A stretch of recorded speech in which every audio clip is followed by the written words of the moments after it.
حضرت عیسیٰ علیہ السلام ایک دن پڑھ رہے تھے انجیل، تو آپ نے نبی پاک کا تذکرہ پڑھا، اس سانپ نے سن لیا، تو حضرت عیسیٰ سے کہنے لگا حضور یہ بتائیں کہ وہ نبی پاک ملے گے کہاں؟ تو حضرت عیسیٰ فرمانے لگے کہ مکے میں آئیں گے اور مدینے میں رہیں گے۔ تو کہا ملاقات کیسے ہو سکتی ہے؟ فرمایا چلا جا مکے۔ تو وہ سانپ 600 سال غار ثور میں، اس نے 70 جگہ پہ سوراخ کیے۔ کتنے سال بیٹھا رہا؟ بول کے بتائیے۔ آپ 6 گھنٹے بیٹھ کے دکھائیں، سوال ہی نہیں پیدا ہوتا۔ ہم بڑے کمزور ہو گئے۔ 600 سال وہ سانپ بیٹھا رہا، 600 سال اور 70 اس نے سوراخ کیے غار ثور میں، لیکن وہ بھی عاشق تھا نا۔ اور یہاں معاملہ یہ تھا کہ ابوبکر صدیق دعا مانگ کے گئے تھے کہ میں نے کسی کو موقع نہیں دینا، ایک میں ہوں گا، دوسرا میرا یار ہوگا۔ وہ غار ثور کی تو لذت یہ والی تھی، ایک میں ایک میرے محبوب۔ اس نے 70 سوراخ کیے ہوئے تھے۔ جناب ابوبکر صدیق نے کہا حضور آپ ٹھہریں، میں ذرا بھی آیا صفائی کر کے۔ تو نبی کریم علیہ السلام رکے تو حضرت ابوبکر صدیق نے کہیں پگڑی پھاڑ کے رکھی، کہیں چادر پھاڑ کے رکھی، اتنے سوراخ بند کیے تو جو ایک رہ گیا وہاں ایڑی رکھ دی۔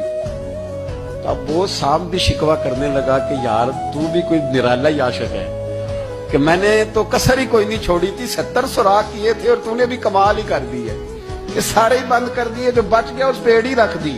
اس نے پتہ نہیں کتنے ڈنگ مارے۔ سانپ کا جب ڈنگ لگتا ہے تو وجود میں بہت زیادہ گرمی پیدا ہوتی ہے، گرمی۔ حضرت ابوبکر صدیق کے بارے میں ہمارے شارحین نے لکھا روئے نہیں، وجود اتنا گرم ہوا کہ آنسو ٹپک پڑے۔ نبی کریم صلی اللہ علیہ وسلم نے فرمایا ہٹا نا ذرا پیر، پھر انہوں نے ہٹایا تو میرے مصطفیٰ میں لعاب دہن لگایا۔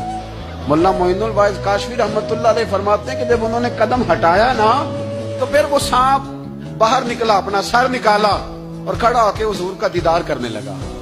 نبی کریم نے فرمایا تیرا کام ہو گیا، اب تو جا، مجھے اور ابو بکر کو رہنے دے۔ وہ نکل گیا۔ یہ کیفیات ہے، یہ محبت ہے، یہ بارفتگی ہے، یہ سوز ہے، یہ درد ہے۔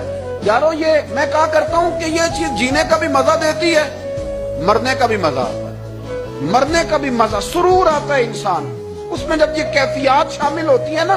رنگ اور ہوتا ہے، درد اور ہوتا ہے، ذائقہ اور ہوتا ہے، کیفیت اور ہوتی ہے، پھر کوئی شوق نہیں رہتا اعلیٰ کپڑوں کا، بڑی گاڑی کا، لمبے چوڑے معاملات کا۔ پھر تو انسان ڈھونڈتا پھرتا ہے کوئی مجھے محبوب کی بات سنائے، کوئی اس کی شان میں کوئی شعر سنائے، کوئی اس کا ذکر سنائے، کوئی مل جائے نا کبھی کہ میرے تار چھیڑ دے، کوئی ملے، کوئی بات کرے، کوئی ذکر کرے۔